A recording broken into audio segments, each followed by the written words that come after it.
আসসালামু আলাইকুম সুপ্রিয় দর্শক, পারুল ফুড কিচেন আপনাদের সকলকে স্বাগত।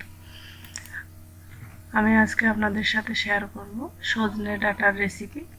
আমি আজকে সজনে ডাঁটাটা আলু এবং মসুর ডাল দিয়ে রান্না করব। পুরো ভিডিওটা দেখার অনুরোধ রইল। বিসমিল্লাহির রহমানির রহিম। আমি এখানে চুলায় ফ্রাই প্যান বসিয়ে দিয়েছি, কিছুটা তেল দিয়ে নিলাম। এই তেলে এখন আমি ফোড়ন দিব হচ্ছে কালো জিরা, তারপরে দিব হচ্ছে একটা তেজপাতা। এখন এখানে আমি অ্যাড করব হচ্ছে পেঁয়াজ, দুইটা পেঁয়াজ কেটে রেখেছিলাম, এগুলো অ্যাড করে নিলাম। এখন পেঁয়াজগুলোকে ভালোভাবে একটু ভেজে নিব।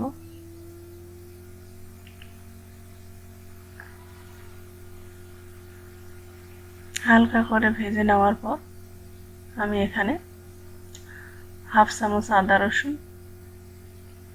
চামচ করে আদা রসুন বাটা এবং কাঁচামরিচ বাটা অ্যাড করলাম। এগুলো একটু ভালোভাবে নেড়ে চেড়ে নিব।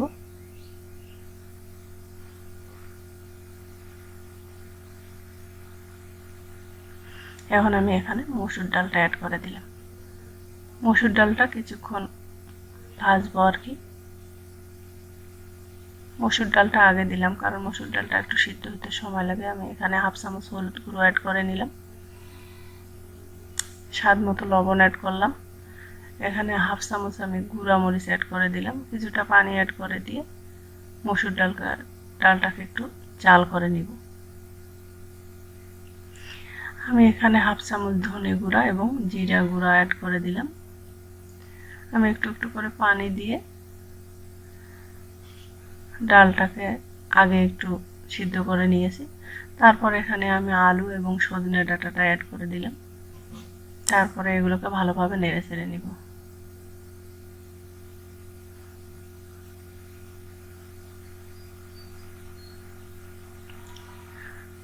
আমার তো এইভাবে সজনে ডাঁটা খেতে ভালোই লাগে। আপনাদের কীরকম লাগে আপনারা জানাবেন। আমরা তো অনেকভাবেই সজনে ডাঁটা খেয়ে থাকি, এভাবে খেয়ে দেখবেন, অবশ্যই ভালো লাগবে। এর ফাঁকে বলিনি, আপনারা আমার চ্যানেলে নতুন হয়ে থাকলে চ্যানেলটিকে সাবস্ক্রাইব করবেন, আমার পাশে থাকবেন, লাইক কমেন্ট করবেন, আর আমার ভিডিওটা বেশি বেশি করে শেয়ার করবেন।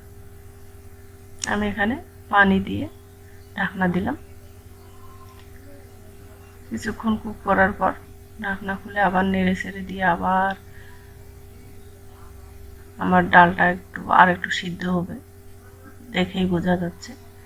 এজন্য আমি আবার একটু ঢেকে কুক করে নিব। আমি এখানে হাফ চামচ গরম মশলা অ্যাড করে নিলাম।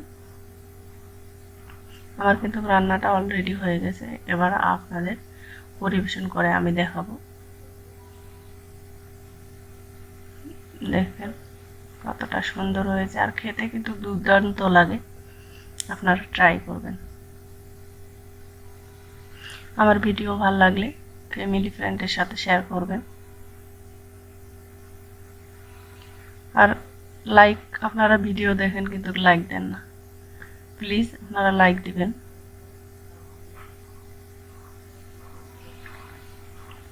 ভালো থাকবেন, সুস্থ থাকবেন, আমার জন্য দোয়া করবেন। আর এই গরমে এই ধরনের খাবার খাবেন, বেশি বেশি করে পানি খাবেন। বাচ্চাদের আগলিয়ে রাখবেন। পরের ভিডিও দেখা হবে। আল্লাহ হাফেজ।